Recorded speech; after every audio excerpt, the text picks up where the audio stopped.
मित्रांनो, माझं लग्न 2021मध्ये झालं. मी घरातील सर्वात मोठी सून आहे. माझे पती राहुल मुंबईत एका मोठ्या कंपनीमध्ये मॅनेजर आहेत. राहुल व्यतिरिक्त माझा एक दीर आहे. त्यांचं नाव रोहन. त्याचं वय 25 वर्ष आहे. तसंच माझी एक नणंदही आहे. तिचं नाव आराधना. वय 21 वर्ष. आमचं वैवाहिक जीवन खूप सुखाचं होतं. राहुल मला मनापासून प्रेम करतात. पण लग्नाला 2 वर्षे पूर्ण होऊनही मी आई होऊ शकले नव्हते. राहुल यांनी खूप प्रयत्न केले. प्रत्येक मार्गाने मला अनुभव देण्याचा त्यांनी प्रयत्न पूर्ण केला. तरीही मला आई होण्याचा आनंद मिळत नव्हता. हे मला सतत व्यतीत करत राहिलं. एक दिवस असा आला, राहुल ऑफिसला गेले होते. आराधना कॉलेजला गेली होती. सासू सासरे आपल्या खोलीत होते. रोहन आपल्या खोलीत होता. दुपारची वेळ होती. मी रोहनला जेवायला बोलावलं, पण त्याने फोन कट केला आणि जेवण घ्यायलाही आला नाही. मग मीच त्याच्यासाठी जेवण घेऊन गेले. खोलीत शिरताच मी पाहिलं, रोहन लॅपटॉपवर काहीतरी पाहत होता आणि हातबल करत होता. त्याचं तोंड दाराकडे नव्हतं, म्हणून त्याला मी दिसले नाही. त्याला असं पाहून मला विजेचा झटका बसल्यासारखं झालं. माझी नजर त्याच्या भावनेवरून हटेना, तरी मी स्वतःला सावरलं आणि त्याच्यासमोर उभी राहिले. मला पाहताच रोहनने घाईघाईने लॅपटॉप बंद केला आणि भावना लपवण्याचा प्रयत्न केला. तो घाबरून म्हणाला, "भाभी, तुम्ही इथे कशा?"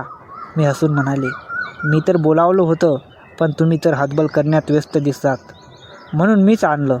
रोहन लाजला आणि म्हणाला, "सॉरी भाभी, असं काही नाही." मी मजा घेत म्हणाले, "वाटतंय भाऊजीला आता कंट्रोल होत नाही.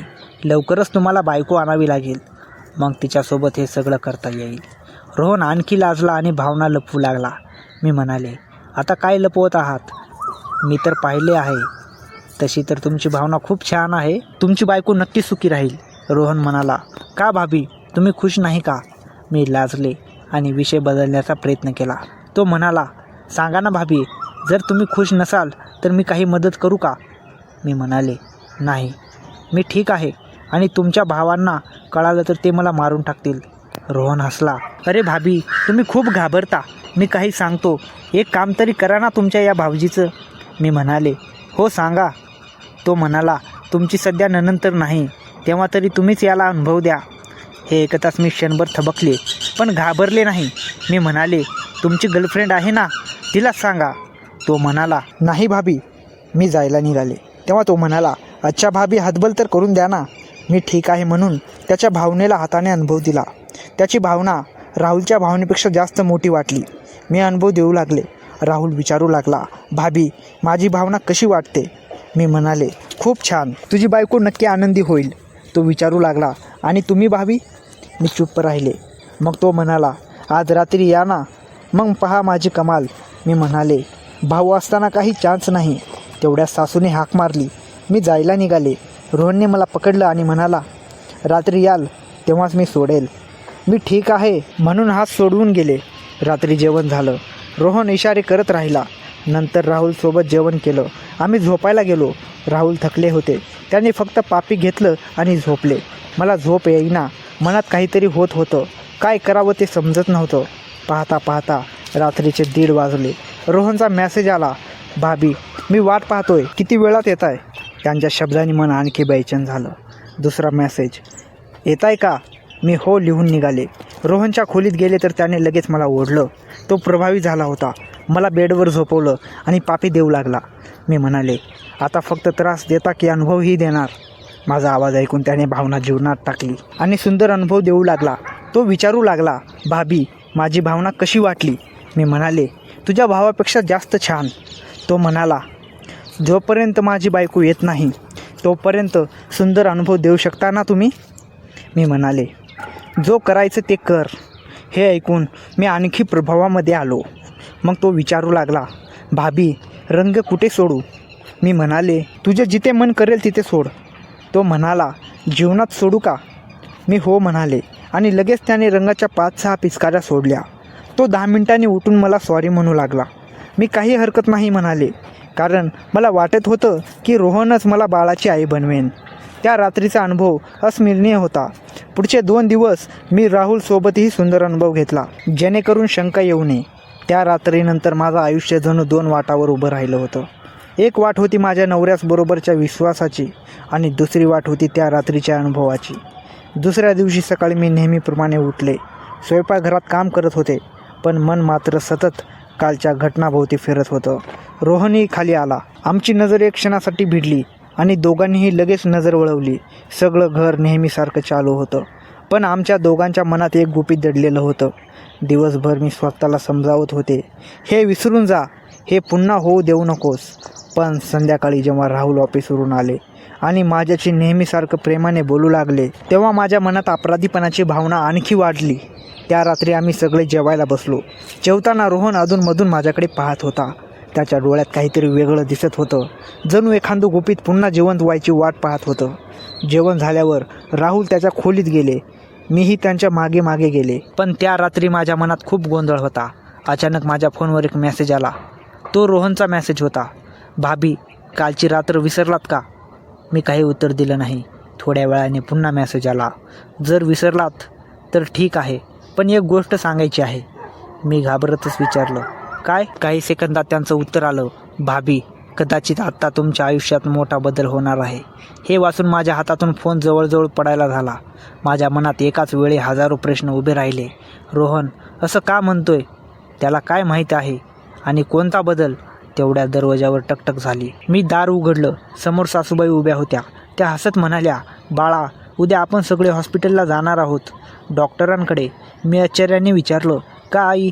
त्या म्हणाल्या, कारण आज दुपारी तुझ्या रिपोर्टबद्दल मला एक फोन आला आहे. त्या क्षणी माझ्या मनात काय चाललं होतं ते शब्दात सांगणं खूप कठीण आहे. सासूबाईच्या त्या एका वाक्याने माझं हृदय जणू जोरात धडकू लागलं होतं. उद्या आपण हॉस्पिटलला जाणार आहोत, डॉक्टरांकडे. त्या हसत बोलल्या, पण माझ्या चेहऱ्यावरचं हसू मात्र हरवलेलं होतं. मी कसंबसं हसत म्हणाले, हो आई, जाऊया. पण आतून माझ्या मनात एकच प्रश्न फिरत होता, जर खरंच मी आई होणार असेल तर त्या बाळाचा बाप कोण? राहुल की? तो विचार मी तिथेच थांबवला. त्या रात्री मला झोपच आली नाही. राहुल शांत झोपलेले होते. त्यांच्या चेहऱ्यावर एक वेगळंच समाधान होतं. ते माझ्यावर खूप प्रेम करायचे आणि त्या क्षणी मला स्वतःवरच राग येत होता. मी छताकडे बघत पडून होते. अचानक माझा फोन पुन्हा व्हायब्रेट झाला. मेसेज रोहनचा होता. भाभी, उद्या हॉस्पिटलला जाऊन सगळं कळेल.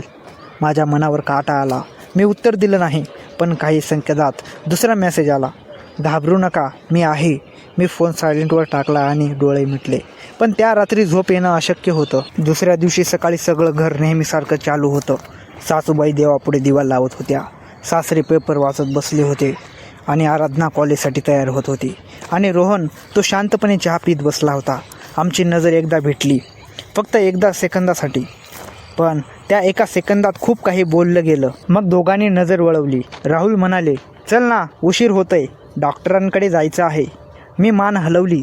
हॉस्पिटलमध्ये पोहोचल्यावर माझं हृदय जणू जोरात धडधडत होतं.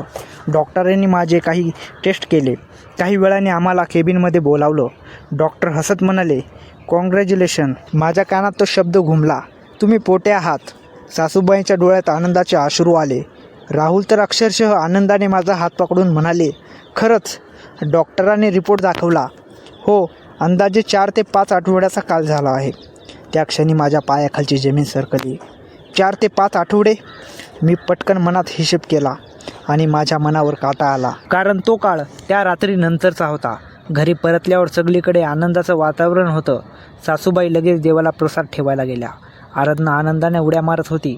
वाह भाभी, मी मावशी होणार, राहुल मला प्रेमाने म्हणाले. मला माहिती होतं हा एक दिवस नक्की येईन. मी हसत होते, पण आतून मी तुटत होते.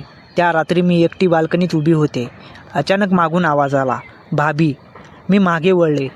रोहन तो शांतपणे उभा होता. त्याच्या चेहऱ्यावर एक विचित्र स्मित होतं. तो हळू आवाजात म्हणाला, कॉंग्रॅच्युलेशन. मी काही बोलले नाही. तो पुढे म्हणाला, काय वाटतंय? मी रागाने म्हणाले, रोहन, हे सगळं विसरून जा. तो हसला आणि म्हणाला, मी विसरलोय. मी थोडी शांत झाले, पण त्याचं पुढचं वाक्य ऐकून माझं रक्त गोठलं.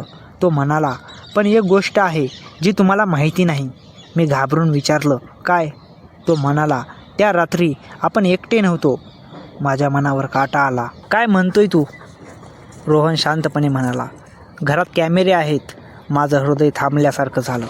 कॅमेरे? तो म्हणाला, हो. 2 महिन्यापूर्वी मी लॅपटॉपवर काम करत होतो, तेव्हा घरात नवीन वायफाय CCTV बसवलेले होते. मी घाबरून विचारलं, मग? तो म्हणाला, त्या रात्री कॅमेरा चालू होता. माझ्या डोळ्यासमोर अंधार आला. मी भीतीला टेकले. रोहन, तू खोटं बोलतोयस. तो शांतपणे म्हणाला, मी खोटं बोलत नाही. मी विचारलं, फुटेज कुठे आहेत? तो काही सेकंद शांत राहिला, मग म्हणाला, ते माझ्याकडे नाही. मी चकित झाले. मग? तो म्हणाला, कोणीतरी ते डाउनलोड केलं आहे. त्या रात्री मी पूर्णपणे घाबरलेले होते. डोक्यात एकच विचार होता, तो फुटेज कोणाकडे आहे? दुसऱ्या दिवशी सकाळी घरात विचित्र वातावरण होतं. सासरे खूप गंभीर दिसत होते. ते फोनवर कोणाशी तरी हळू आवाजात बोलत होते. मला अचानक शंका आली. दुपारी मी स्वयंपाकघरात होते. तेवढ्यात आराधना धावत आली. ती म्हणाली, भाभी, मोठी प्रॉब्लेम झाली आहे. मी घाबरून विचारलं, काय झालं? ती म्हणाली, बाबांच्या ऑफिसमध्ये चोरी झाली आहे. मी चकित झाले. काय? ती म्हणाली, हो, आणि चोरांनी फक्त एकच वस्तू घेतली आहे. मी विचारलं, काय? ती म्हणाली, हार्ड डिस्क. माझ्या हातातून ग्लास खाली पडला. कारण हार्ड डिस्क म्हणजे CCTV फुटेज. त्या रात्री मला झोप लागली नाही. सगळं काही अचानक एका भयानक गोष्टीत बदललेलं होतं. कोणीतरी त्या फुटेजच्या मागे होतं. पण का? 2 दिवसांनी आणखी एक घटना घडली. रोहन अचानक गायब झाला. तो सकाळी घरातून बाहेर गेला आणि परतलाच नाही. त्याचा फोनही बंद होता. सासूबाई रडत होत्या. राहुल पोलीस स्टेशनला गेले आणि त्याचवेळी माझ्या फोनवर एक अनोळखी नंबरवरून एक मेसेज आला. फक्त एक फोटो होता. मी तो फोटो उघडला आणि माझ्या हातातून फोन खाली पडला. कारण त्या फोटोमध्ये मी आणि रोहन होतो त्या रात्रीचे. आणि खाली एकच मेसेज लिहिलेला होता, जर हे गुपित ठेवायचं असेल तर उद्या रात्री 11 वाजता जुन्या मिलमध्ये एकटी या. माझ्या मनावर काटा आला. रोहन गायब, फुटेज चोरीला गेलेलं आणि आता कोणीतरी मला आरी आणत होतं. पण तो कोण होता? आणि त्याला आमच्या घराबद्दल इतकं सगळं कसं माहिती होतं? त्या रात्री मी एक निर्णय घेतला. मी त्या ठिकाणी जाणार होते, एकटीच.